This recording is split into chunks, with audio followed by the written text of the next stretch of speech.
take a look around. I got a lot of clumped up manure. You see that one right there? You see this one right here? It's a lot of the fresh manure patties. A lot of these are clumped up real bad. You see that right there? You see this right here? It shouldn't be like this. You see, all of these manure patties are clumped up pretty hard.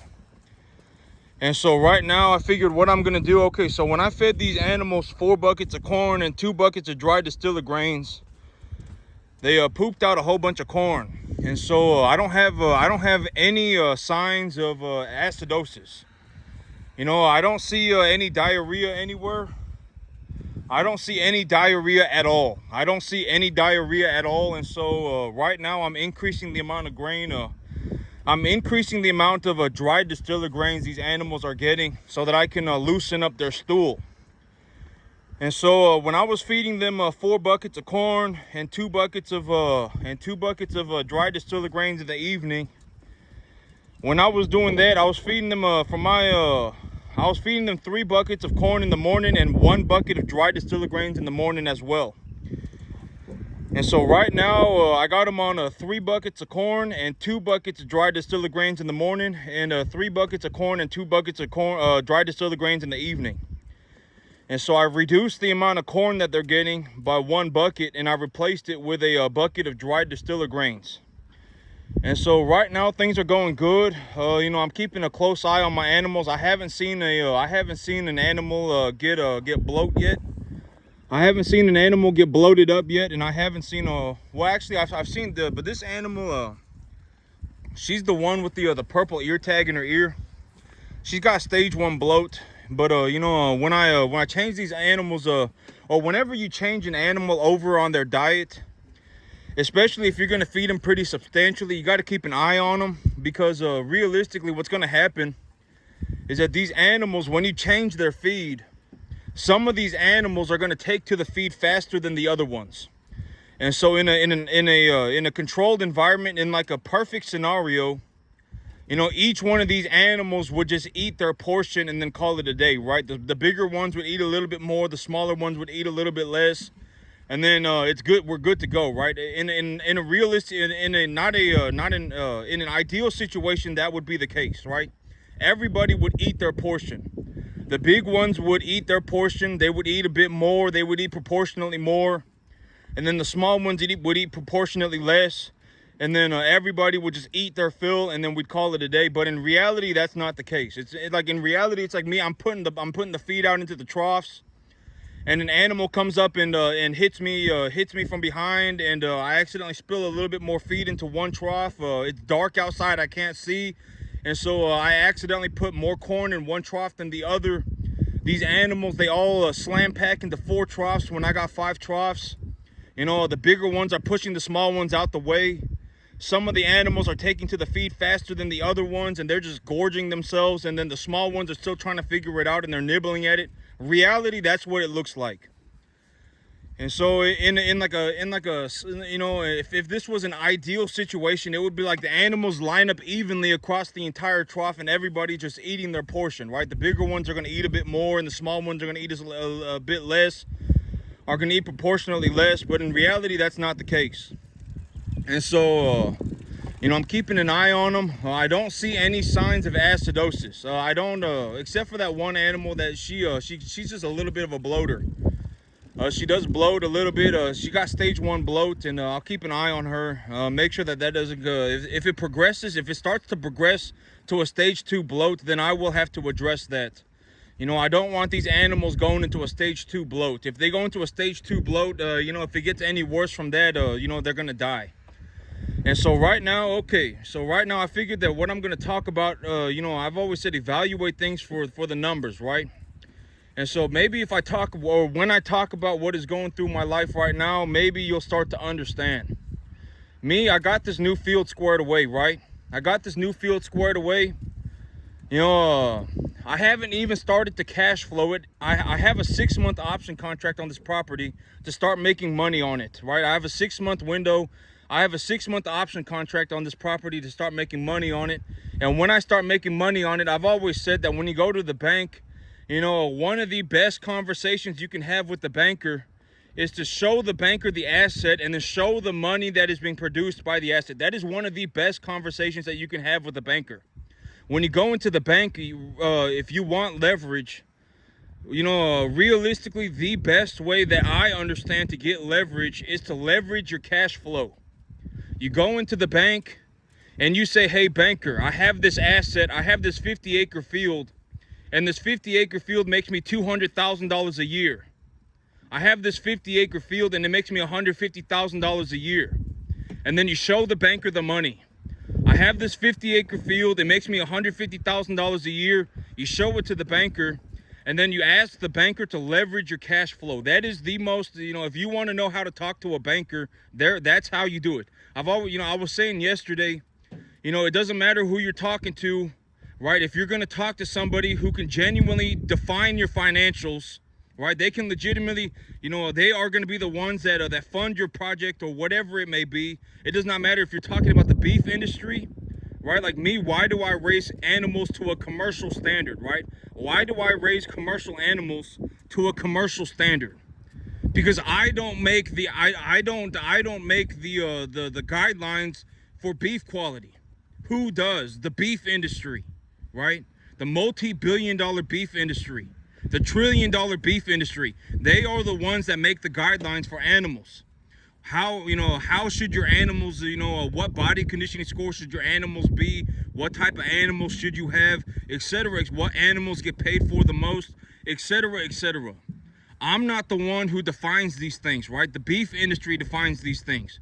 And it's the same thing with the bank. When you go in and you talk to the bank, you're not, you don't get to just do whatever you want, right? The bank is gonna want certain things. And here is what I'm telling you what they want. If you go into the bank and you have a conversation with the banker, here is realistically what I would say to the banker. Hey, banker, I have this, I put this 50-acre field under contract. I have it under an option contract right now. I have it under an option contract, and I have cattle on it, and I am making this much money, right? I have a 10-acre field right now that is producing me about $6,000 to $7,000 a month of net cash flow. And I also have this 50-acre field, and this 50-acre field is producing me about maybe when I first get started, maybe the first 6 months, maybe it's another 7,000. So it's like, hey, banker, I have a farming business that makes $15,000 a month. I also have a W-2 that makes $4,000 a month. I bring home $19,000 a month. Will you leverage, not even will you leverage my cash flow for me? I have these two assets. I'm in the process of buying the second one. I have it under an option contract, and I am currently producing money with it right now. Leverage my money for me, and then they will fund your deal. They will take a look at it, and then they will fund your deal, or they will tell you you need to do ABC for us to clear the loan. You need to go into whatever, right? Or whatever it may be. You need to go and find a 5% more for a down payment. You need to go and raise your credit score this much, whatever it may be. They will let you know. And so when I go and I talk to the banker, that's essentially what I'm going to say, right? I've said, you need to think about, it's a very good idea to think about what you're going to say, and then to also think about what you're not going to say. Why would I go into the bank and then talk about how my grass is not growing? Why would I do that? Oh my God, I missed fertilizing my field one time and my grass stopped growing completely. Why would I talk about that? Right? And it's like,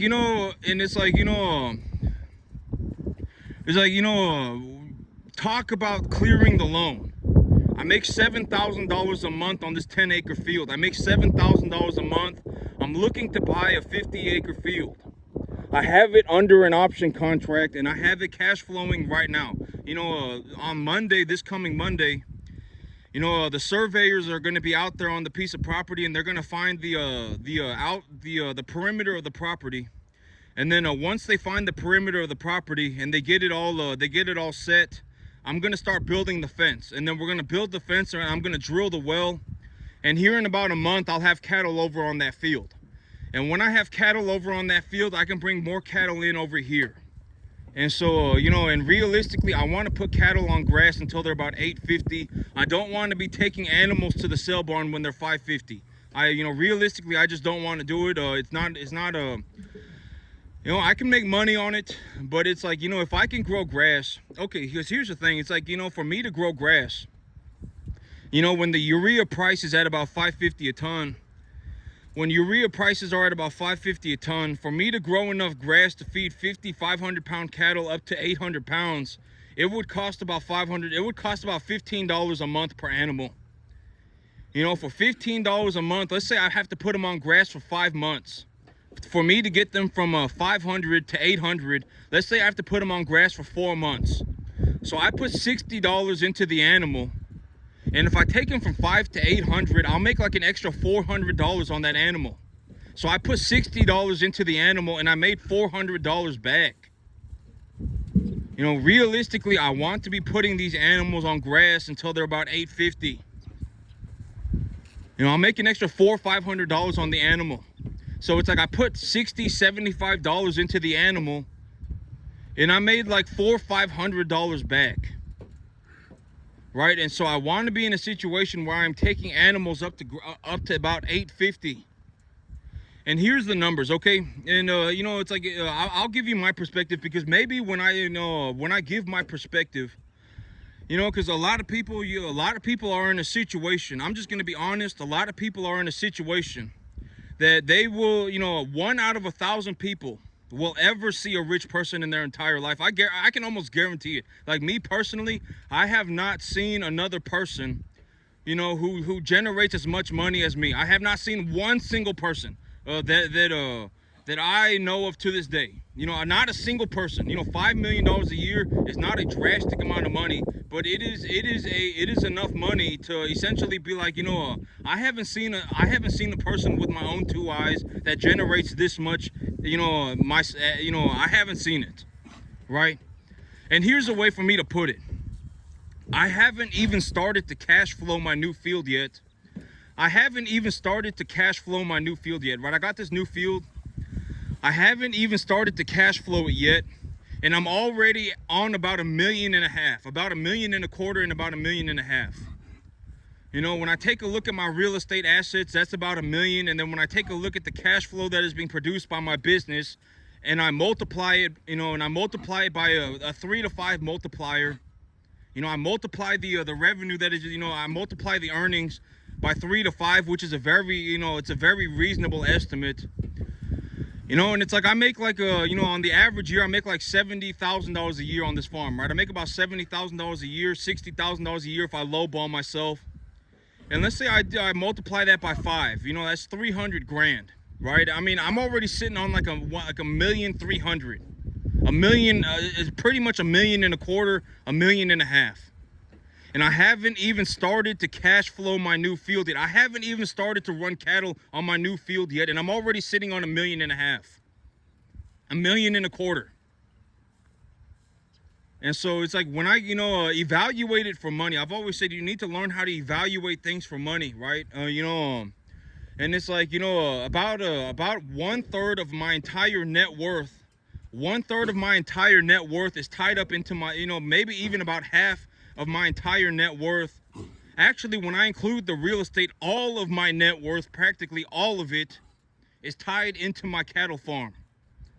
You know, my real estate and my business. You know, if I take the equity value of my real estate and the equity value of my business, that's like 95% of my net worth.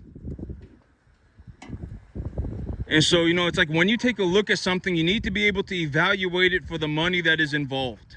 You know, that's called appraising. And you should be able to have a rough idea estimate of what is going on. And it's like, you know, me, I haven't even started to cash flow my new field. I haven't even put cattle on my new field yet. I haven't even done that. And I'm already sitting on like $1.25 million, $1.5 million. Right? I mean, it's not going to be very difficult for me to go to 10 million. It's not. Right? I mean, realistically, you know, within 2 years, I'll be north of 10 million. And so it's like, when you look at something, you have to be able to, you have to start developing a perception for money. I'm not saying turn everything into money. I'm not saying turn everything into money.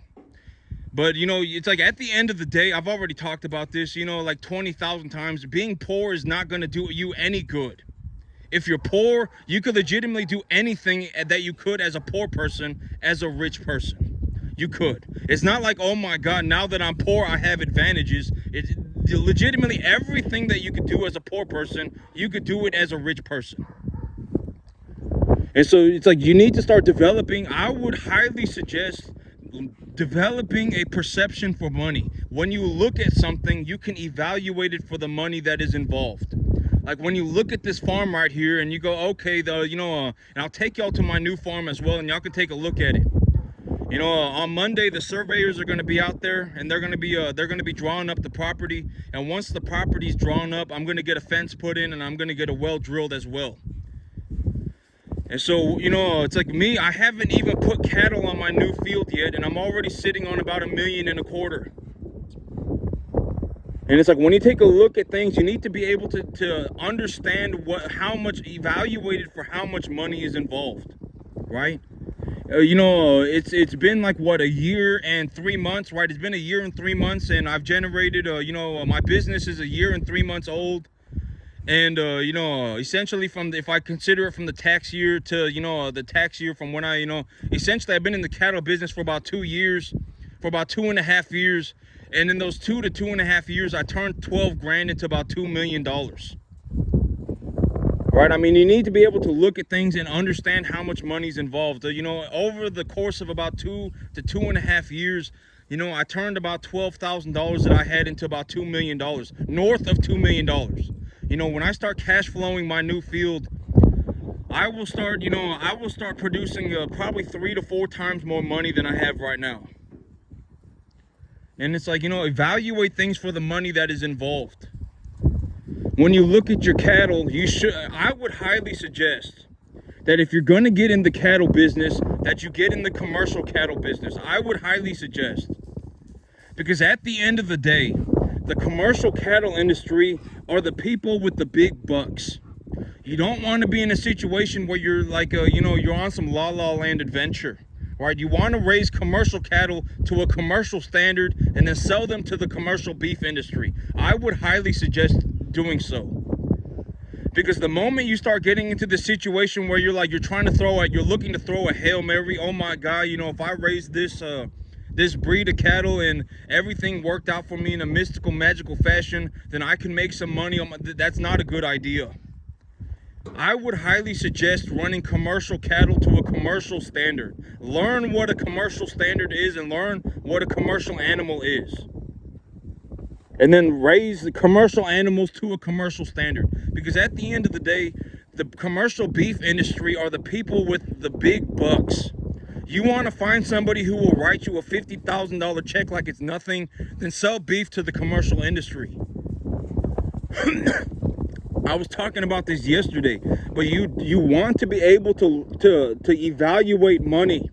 You should be able to look at something and find the richest person, find the richest industry, find the industry with the most money in it, and then go and do business with that. And here's another way to look at it.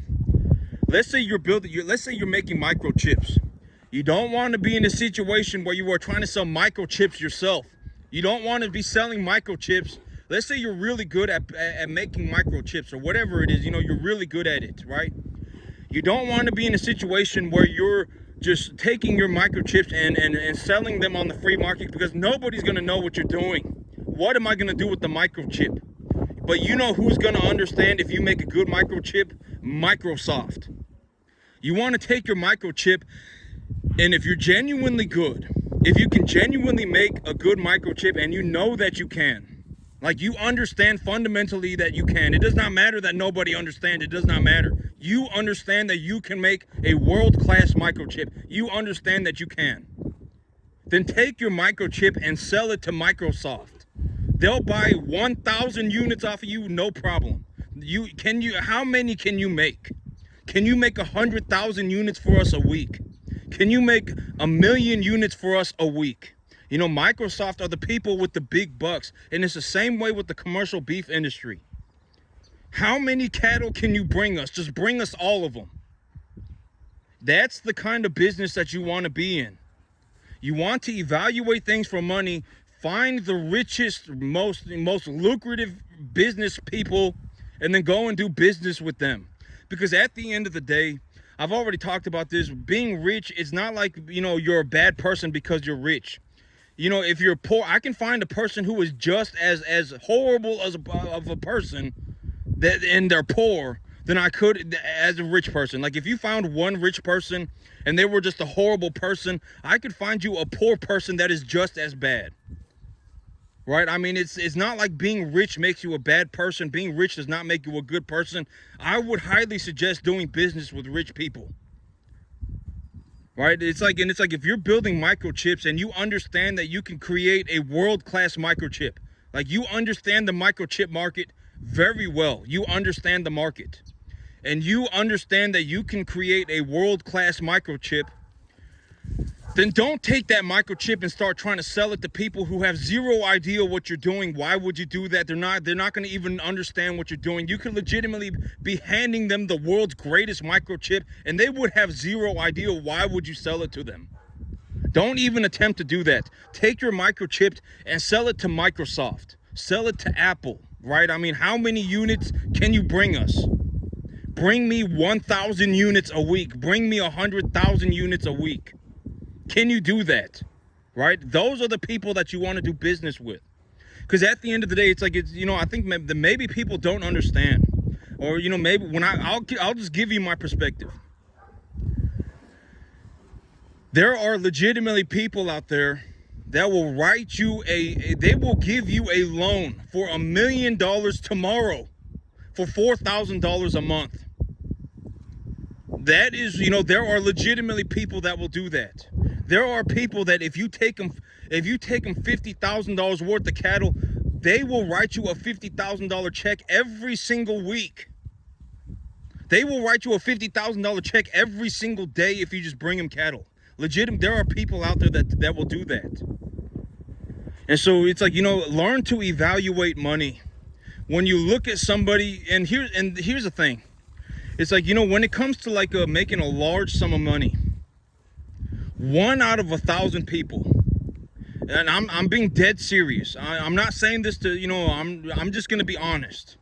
1 out of 1,000 people will ever see a rich person, and that rich person that they see will be 1 out of 1,000 people that they see. Like if you genuinely want to start talking about people who will legitimately write you a $50,000 check every single week as long as you do something useful for them, if you want to talk about money like that, I mean, it might legitimately be 1 in 100,000 people that know anybody like that.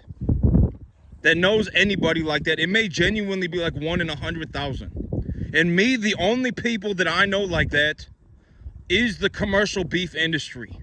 Those are the only people that I personally know. It's like if I was going to go and try and look to do business with somebody that was legitimately willing to write me a $50,000 check every single week.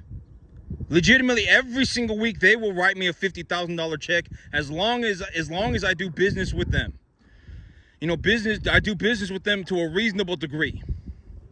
You know, I reasonably do business. Those are the only people that I personally know. Even me. You know, me, I make, right now, I'm already at about $1.25 million, $1.5 million, and I haven't even started to cash flow my new field. You know, I average, within the next 2 years, I would say I'm probably going to average about $5 to $7 million a year. Even me, making $5-7 million a year, I don't know anybody else. I only know one person. I only know one group of people that is willing to write that much money.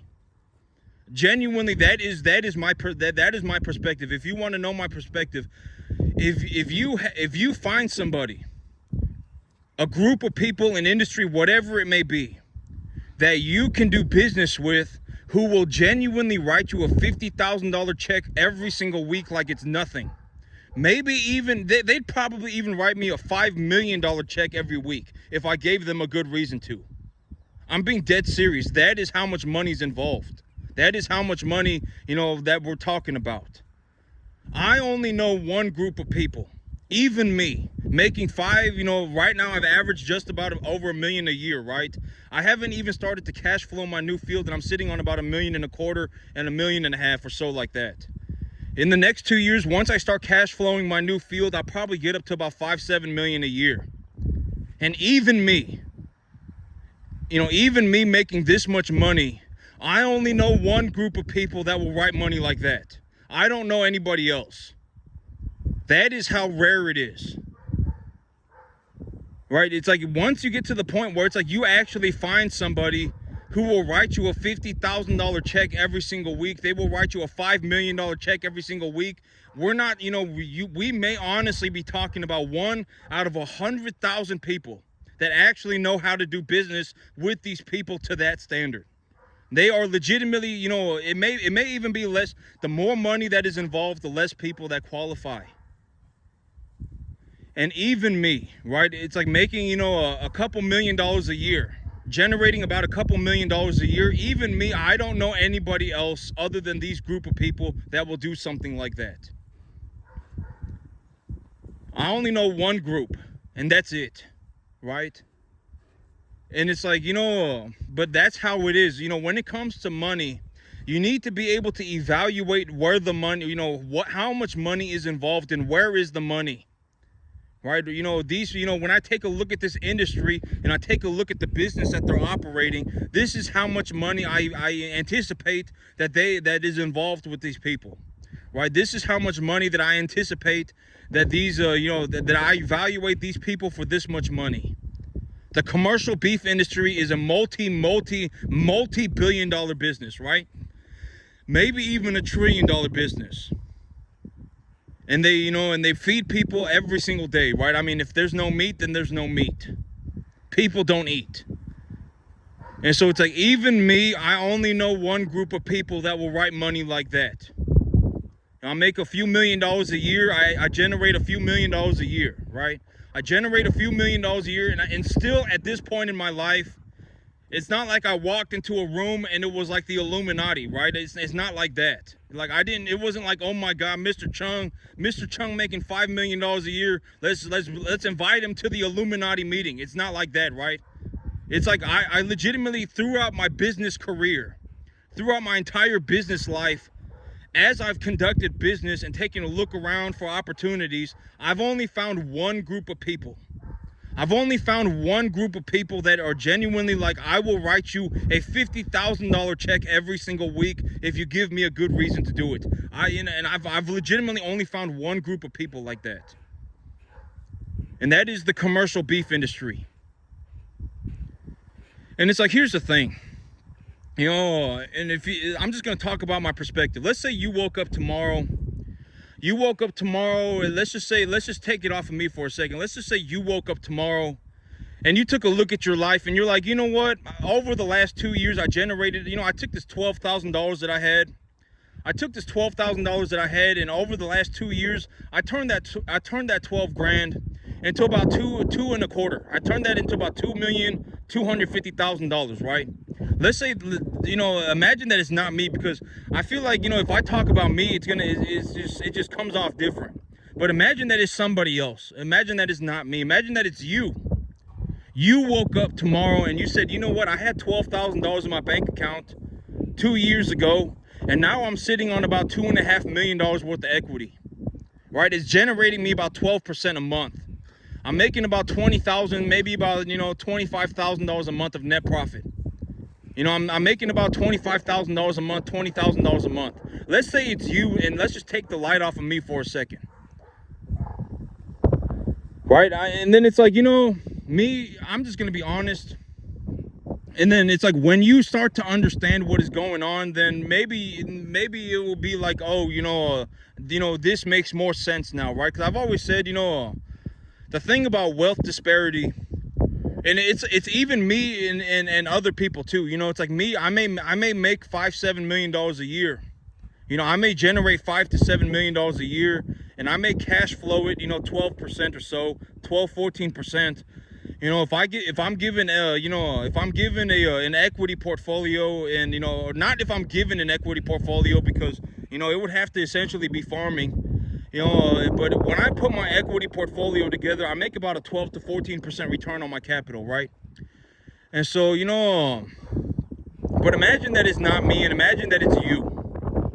You woke up tomorrow and you took a look at your life and you say, 2 years ago I had $12,000 in my bank account, and now I have $2.5 million of equity, and it's producing me a 12% return every single year, right?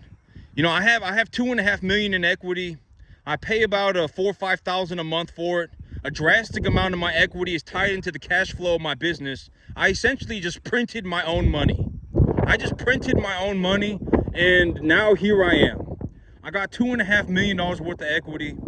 I pay about $5,000 a month for it, and it makes me about 25 grand a month.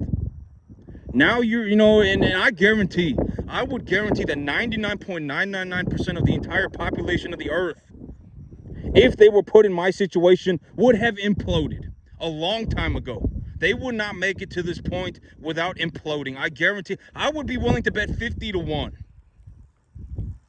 Right? And it's like, it's like when you look at me, it's like, and when I look at myself, I don't look at the world is unfair. I mean, what do you want me to say? Right? I mean, it's like, are you dumb or are you naive, right? It's like, I understand that I make a boatload of money. Don't ask me for help, right? Don't ask me for help. If you ask me, if you come up to me and you say, oh my God, it's like, I don't know what you expect me to say. It's like, I will kick you into a moat. I don't think you understand. Right? It's like, what do you expect me to say? If you come up to me and you ask me for help, what do you think I'm going to say? Let me drop $15 million. Let me drop $10 million worth of things that I'm working on to come and attempt to save your life. Why would I do that? You can't be saved to begin with. Why, it's like, are you dumb or are you naive? Right? And it's like, that's just how, it's like, if you really want to know what it looks like to, it's like, that's the thing. So why would it's like, don't expect anybody to help you, right? You're going to have to take it upon yourself to go and do these things, right? I mean, it's like, at the end of the day, it just, it's like, Bill Gates is not going to help you. Warren Buffett is not going to help you. Elon Musk is not going to help you. Why would these people go out of their way to help you? You can't be helped to begin with, right? I mean, there's a reason you're poor, right? I mean, think about it. If you came up with a reasonable deal, 99.999% of the earth, if they realized that they could make $1,000 an hour, if they genuinely, maybe when I give my perspective, you'll begin to understand what I'm talking about. Because I know people who make $1,000 an hour. If you do business with me, you could make $1,000 an hour. You could. I'm not saying why would I hire a bum, right? Like, like me, when I'm talking about like a lot buyer, I need one lot buyer. Am I going to choose a bum? Right? I would choose the best lot buyer that I know. If I'm sitting at a sale barn and there's a young fella and there's a young fella sitting in the audience, and I've recognized that this kid actually knows what he's doing, I would offer him the job. Why would I offer the one job to a bum?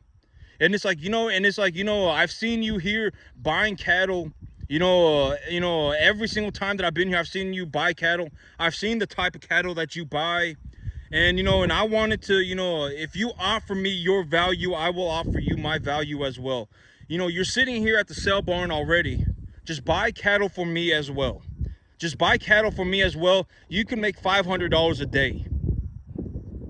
Right? I would, realistically, that is, why would I go and hire a bum? Right? I mean, it's like, this whole thing, it's like there's one person that's going to get hired. And that's the thing. It's like, that's the thing about capitalism, is that if you're not anywhere near being good, you're just not going to have any opportunity at all. Like, realistically, like, when we're talking about the cattle business, if you are not like the best cattleman known to the world, you will not have opportunity in the cattle business.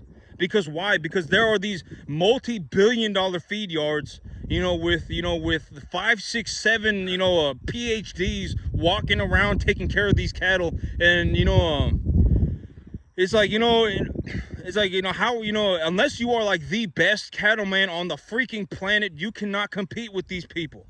So you have to get to a point where you understand that, and you have to be able to compete on a global scale. And it's like me, when you take a look at what I'm doing, it's like I may not be, you know, I may not be as fine-tuned.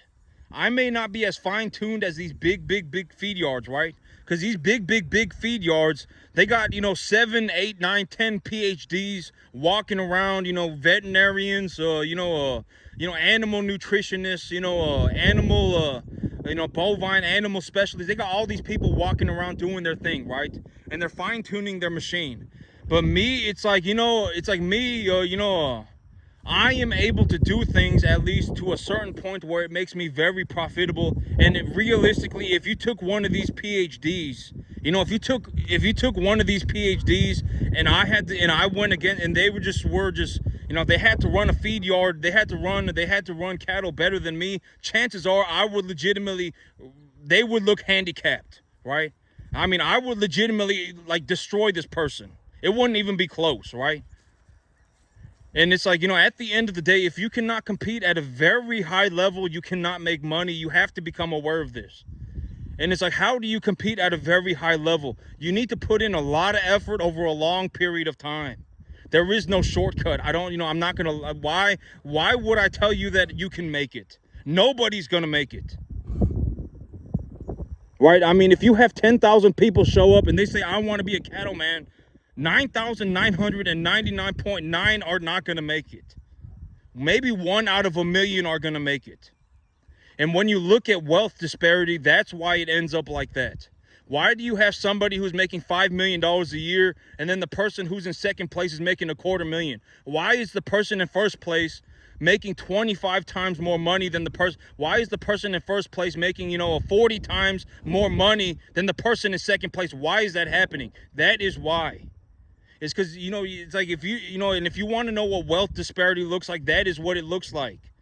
And me, when I'm, here's the thing. It's like, me, when I make $5 million, when I generate $5 million a year, the average income in America is about $50,000. The median income is about $50,000 a year. That means that when I make, or that when somebody who was making $50,000 a year makes $100, I make 10,000. And you got to understand that there are people on the upper end of wealth disparity that do that to me as well. When I make $100, they make $100,000. So me, when I look at the world, I go and I look for those people. Every time I made $10,000, these people made $1 million. Every time I made $100, these people made 10,000. Why is that happening? Let me go and do business with these people. I legitimately go out of my way to do business with only rich people. I genuinely do. It's like, and at the end of the day, I'm just going to give my perspective. Why would I lie? What reason do I have to hide, right? I legitimately, I can almost guarantee if you woke up, if 99.99, well, granted that you did not implode, right? If you actually managed to get to this point, you would understand by what I mean by I can essentially do whatever I want. To a large degree, I can do whatever I want. Why? Because I run a business that generates about $7 million a year, about $5 million a year. Once I start cash, I'm still on my old field. I haven't even started to cash flow my new field yet, and I'm already at $1.5 million, $1.25 million. Right? I mean, it's like by the time you're even at $1.25 million a year, even at $1.5 million a year, you can do whatever you want. I'm telling you, I mean, your world is just like, it's like you can do whatever you want. I mean, you can essentially do whatever you feel like. If you want to talk about your business, you can. If you want to talk about cattle, you can. If you want to talk about, investments, you can. You can do whatever you want. I'm telling you, you can. I mean, that's my situation. I mean, I can do whatever I want, right? I mean, over the next 2 years, I'm probably going to do north of 10 million. Right, over the next 2 years, I'll do north of 10 million, and it's like, if I'll give you my perspective. Let's say that you're in a situation like me, right? And it's like over the last 15 months, you've averaged about $11,000 a month. You know, you got about $1.25 million in equity. You got about $1.5 million in equity. If somebody comes up to you and says, I don't, and they're just a complete moron tard, are you going to care what they think? You're not. I mean, are you dumb? Right? What is wrong? Are you dumb or are you naive? Or what is going? I don't want to know what's going on with you. How can you not even look at a piece of land and say this land is worth this much money? How can you not even look at a cattle business and not, like, I've legitimately shown you my checks. Right? I've shown you my checks. You know, I make about, I would say on the average, I make about $6,000 or $7,000 a month. Net profit, right? That's how much money I bring home. Like, are you dumb? Can you not add up the numbers? You know, I understand that it's difficult that I bring home 2 to 3 checks a month, right? I bring home 2 to 3 checks a month, and you're gonna have to sit there and you're gonna have to add them up. What is 6,500 plus 7,000 plus 6,000? You're gonna have to add it up, right? And then, oh well, you know, he's paying about $750 an animal. So he sold 12 animals, and he bought 12 animals. You know, he made 20 grand, and then he spent 10 grand, right? He made 20 grand and he spent 11 grand. He made 20 grand and then he spent 11 grand and then he lost another animal, so he essentially spent 12 grand. I understand that could be difficult, right? I mean, but I would hope that it's not so difficult that you cannot figure it out. What's 20,000 minus 12,000? That's my take-home pay. I made $8,000, right? I mean, are you dumb or are you naive? I don't know what's going on, but I don't want to know, right? I've always said, if you're poor, keep it to yourself, right? There's a reason you're poor. And it's like, you're going to have to start evaluating things for money. Oh, this guy's, you know, it's like, when I post a picture of my check, write it down on a piece of paper and stick that piece of paper under a box or something, right? Or stick that piece, or tape that piece of paper onto your desk. And then every time I post a picture of my check, just write down the number on the check. And then when I tell you how much I'm spending on things, like I bought $4,500 worth of hay, then, you know, then write that down on another column. When I show you that I brought home 4 animals and I paid $2,000 for the animals, I paid $2,200 for the animals, then write that down on the column as well. And then you'll start to understand what I mean, you know. And it's like, and if you really want, and then you can figure out how much money I'm making, right? And it's like, I've averaged about $7,000 a month for the last 15 months. I dipped negative for about 2 or 3 months. And it's like, if you're poor, keep it to yourself, right? There's a reason you're poor. Legitimately, like, if it's like, okay, here's a way to look at it. Like, let's say you got me, and it's like, and I've always said, don't express doubt. Don't ever even think of doubt. If someone asks you what happens if the ship goes down, I die with the ship. That's what happens. You understand? Like, don't come up and start talking to me about worthless nonsense. Oh my God, what if it doesn't work? Oh my God, I'm scared of nothing. And, oh my God, I want to influence. Don't, legitimately, if you come up to me and you ask me, what if this doesn't work? If you ask me that, the answer is going to be the same. I will die with the ship. I will legitimately live and die as a farmer. So don't ask me. If you come up to me and you ask me again, I will legitimately kick you into the ocean. All right, don't ask me. Don't ask me what happens if it doesn't work. I've already given you the answer. If this doesn't work, I die with the ship. If you ask me again, I will legitimately kick you into the ocean. All right, don't ever think in doubt and don't ever express doubt. There's no reason for doubt. Doubt is just worthless. It's like being scared of nothing. Right, I make $7,000 a month right now. So what am I going to do with the money? I'm going to leverage about $2,000 of that $7,000. Why am I going to leverage it? So that I can buy myself a 50-acre field. When I buy that 50-acre field, it will increase my cash flow opportunity. Long story short, I can run more cattle. And when I run more cattle, I will make more money. And I've talked about, I talked about this even yesterday, but if someone does not know what they're doing, do not ask them for advice. If they could, they would. If you could make $5 million a year, you would be doing it. Everybody would. If you could make $50 million a year, you would be doing it. Everybody would. Everybody. Right? I mean, practically everybody. 99.999% of the human population, if they could make $5 million a year, they would. The reason they don't is because they can't. And so go and ask somebody who knows what they're doing. I purchased tax-deductible assets, increased the value of the asset profitably, held onto the asset, and then under 3 circumstances, I would liquidate my assets, right? Number 1, I do not have the capacity to appreciate the value of the animal profitably anymore. That, I would sell the animal if that happened. Number 2, I actually need the money. I just need the money to float my debt service or whatever it is that it may be going. And actually, those are practically the only 2 circumstances that I would ever liquidate an animal. If I needed the money, or if I could not appreciate the value of the asset profitably anymore.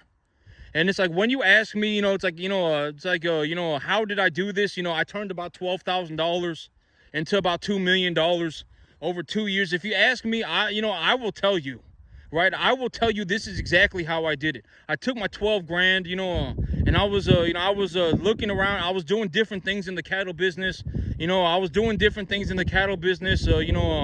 I had these type of cattle. I had that type of cattle. At one point, I was even considering running miniature cattle. I was running Dexter cattle, and I had a Dexter animal. I had a mama cow. I had some plainer animals. I had some what they call yellow cattle, blondes, Simmental, stuff like that. Half dairy, half beef crosses, and I saw all these different things.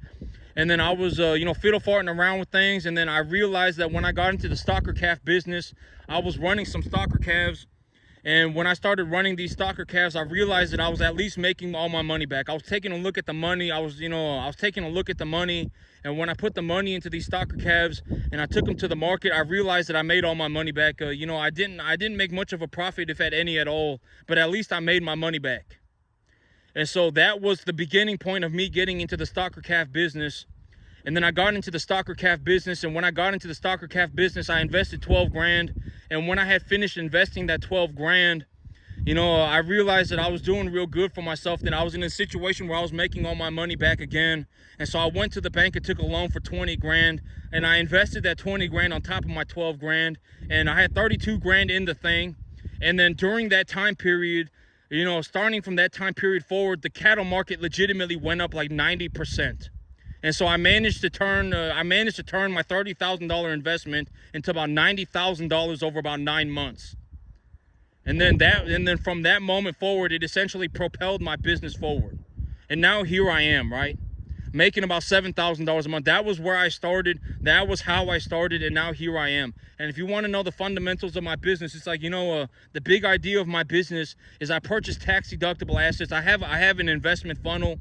I purchase cattle feed, I purchase land, and then I purchase equipment. And if I've done all those things, I can purchase whatever I want with the money that is left over, right?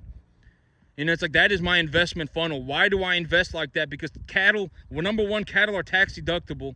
I can deduct the cost of the cattle off my taxes. And if I raise them properly, I will make a positive return on the capital that I put into them. So a tax-deductible asset that I can appreciate profitably. Same thing with cattle feed. If I purchase cattle feed at the right time and feed the animals the right diet, it becomes a tax-deductible asset that I can appreciate knowledgibly, right? I essentially turned, and the thing about cattle feed, the great thing about cattle feed, but anytime you appreciate a value, anytime you appreciate an asset, as long as you do not liquidate the asset, if you appreciate the value of the asset profitably, as long as you do not liquidate the asset and turn the asset back into cash, you have turned the asset into an unrealized gain. You are essentially growing your wealth tax-free. That's how I made my money, right? And it's like, ask somebody who knows what they're doing. Don't go and take advice. Don't go and ask somebody who has no idea what they're doing, because I've already talked about this, right? If somebody does not know what they're doing, the only thing they're going to know is to not know. It just is what it is. Think about it. So go and ask somebody who actually knows what they're doing. Go and ask somebody who's making $1 billion a year what they do, right? What they think about on a daily basis. What is it that you're doing, right? Oh, I'm looking at good deals. I'm looking for a good deal. Oftentimes when you talk to a person who is very wealthy, they're not whatever, right? I mean, they're usually looking for a good deal. Almost always, right? That's what they're looking for. They're looking for a good deal. They don't care that you're going to make $15,000 an hour. They don't care. They don't care that you're going to make $20 million on the deal. They don't care. If it's a good deal for them at the end of the day, they will. That's what they're looking for. Almost every rich person. This is what I said. You know, I've said this a few days ago, but a lot of times you don't need, the only thing you really need is a good deal. At the end of the day, that's all you need. You know, it's like if you can go and if you woke up tomorrow and you said, you know what, I'm going to run 1 to 1.5 type medium large frame animals. The feeder cattle market sitting at 250. The cash market for cattle is probably at about, realistically, closer to about 240. And here in my local area, cattle sell for about a 10% deduction. And so what am I going to do? I'm going to take this number, I'm going to cut it in half, and I'm going to go to the sell barn, and any number and any animal that I can find that is at this price, that is a 1 to 1.5 type medium large frame animal, you know, if I can find them at this price or cheaper, I'm going to go ahead and buy them. You know, if that is you, then you can make money, right? I mean, you're looking for a deal that you understand, that you can increase in value knowledgeably. At the end of the day, that's what rich people look for. I can almost guarantee it. When you find a rich person, that's what they're looking for. They're looking for an asset that they can essentially make money on profitably. That's what they're looking for. They're looking for a good deal. And it's like, if you want to learn how to think like a rich person, there it is right there. You need to find a good deal. Oh, I found a piece of property and it's been on the market for 385 days. You know, the husband just died and the wife wants to sell the property.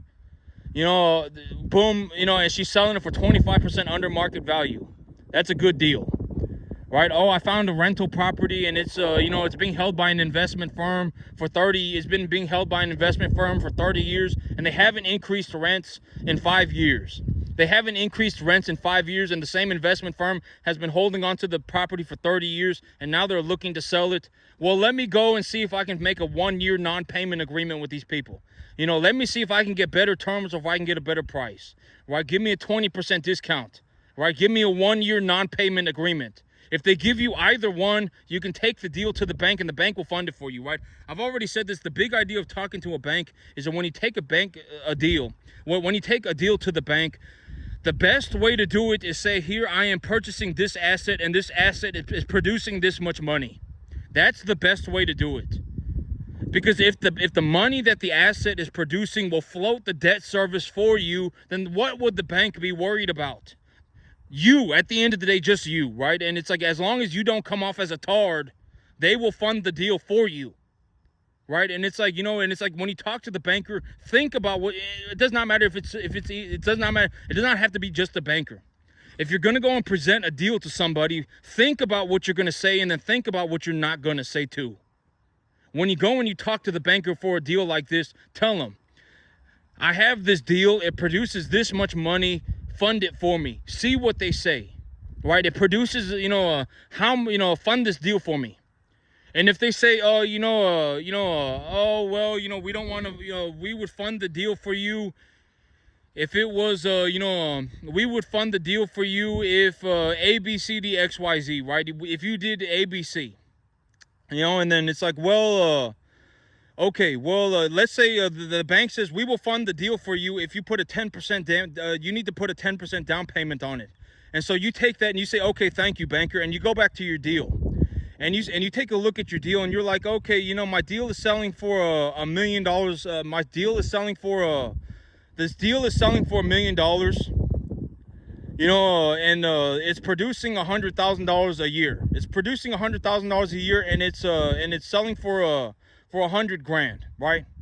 And so you take a look at it and you're saying, well, the banker wants $100,000 down payment. So then you go back to the deal and you take a look at it and you say, okay, well, if I can get these people to agree to a 2-year non-payment agreement, then I can make the $100,000 from the property itself by running the property. I don't need to come up with any money at all. I can use the deal to make the money. Right? And you make a deal that makes sense for you, and then you go forward with the deal, right? Oh, if this deal is producing a net positive of 10% a year, you know, it's got a 10% return.